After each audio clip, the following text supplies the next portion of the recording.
Hello everyone, it's Sandra and Landon out here with Gilligan, my converted sandbox worm farm.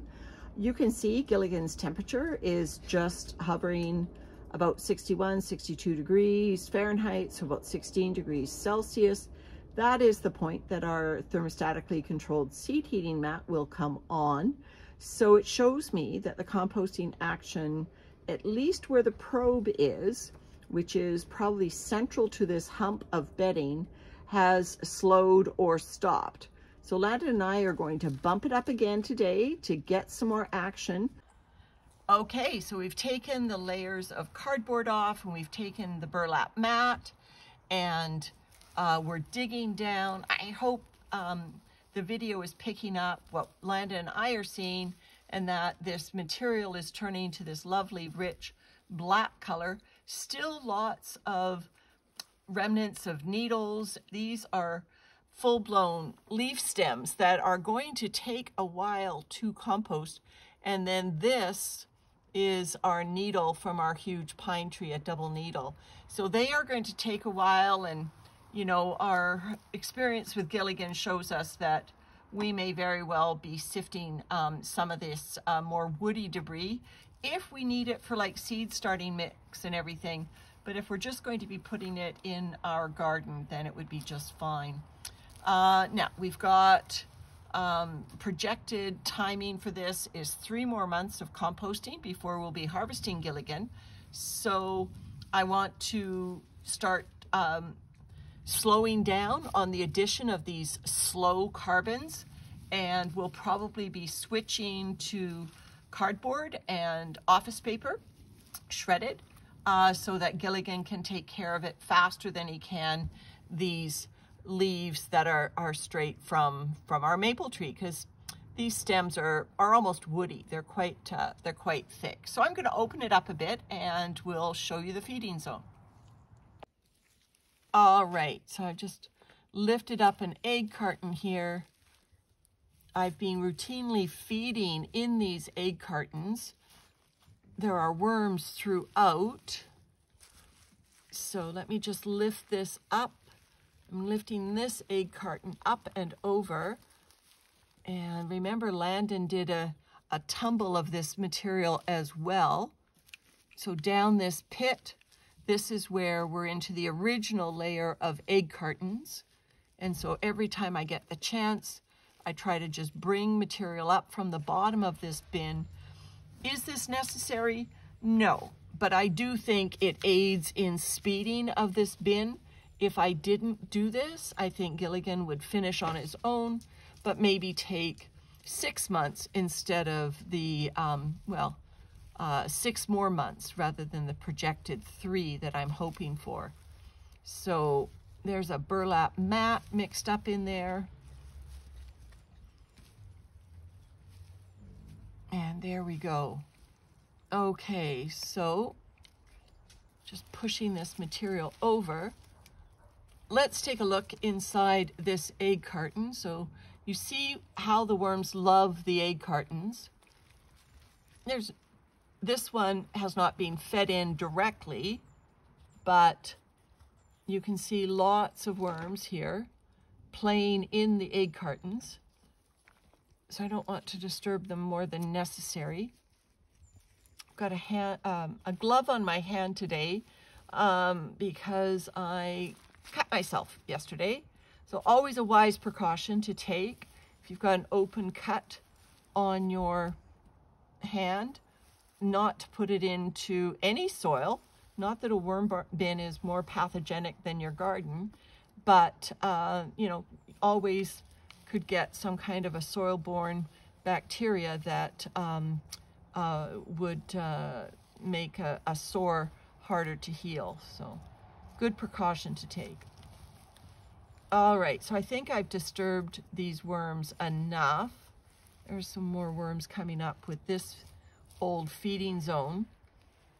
I can feel the heat coming from some of this food, which it's odd that our thermometer is not showing heat coming from there, but I'm actually going to put my hand, my unhurt hand. Yes, it is warm down there. So I imagine that's where most of our worms are. Here's something, this is a leek that we harvested that refuses to die. It's trying to grow instead of give in to the worms. All right, so this, I've never turned this over before. Trying to be careful because I don't want it to end up falling out of the bin. But yeah, so lower down, there's a huge stem. I don't know what that is from, but obviously woody things like that are going to be harder for the worms to go through. All right, and so way down deep, and I dug my hand way down deep. I'm finding egg carton, of course, which was the bottom layer, and worms in those egg cartons way down deep where the heat is. This egg carton feels nicely toasty. All right, not hot, but certainly warm.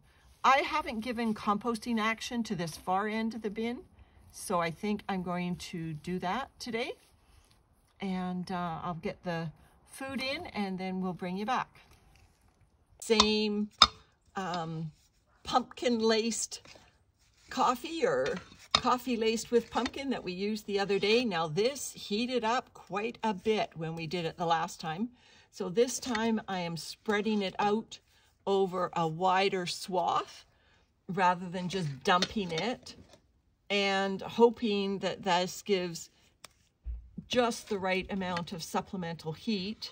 I mean, it never got over 90 degrees, which the worms apparently are just fine, but I have to be mindful that the 90 degrees is where my thermometer is, and that the bin could be hotter than that at a deeper depth, or closer to the food depth. So I'm just trying to spread this out, the coffee and the pumpkin, so that they get a nice meal, but not too rapid a burn. And I'll just empty the remnants of this bin, or of this bowl, in this far end where I have not fed compost food. I fed food way in the beginning at this end, but nothing recent. So I'm just going to move the feeding even further to the edge so it's not quite as thick. So the thickness of the food also determines the compost action that you'll get from a feeding. So my experience with these outdoor worm bins is have lots of terrain for the worms to travel to if you are feeding and relying on some compost heat. Have lots of terrain for the worms. And, you know, I think I still want to be mindful that the bin doesn't get too hot, because even though the worms can escape, I'm always worried about the little ones.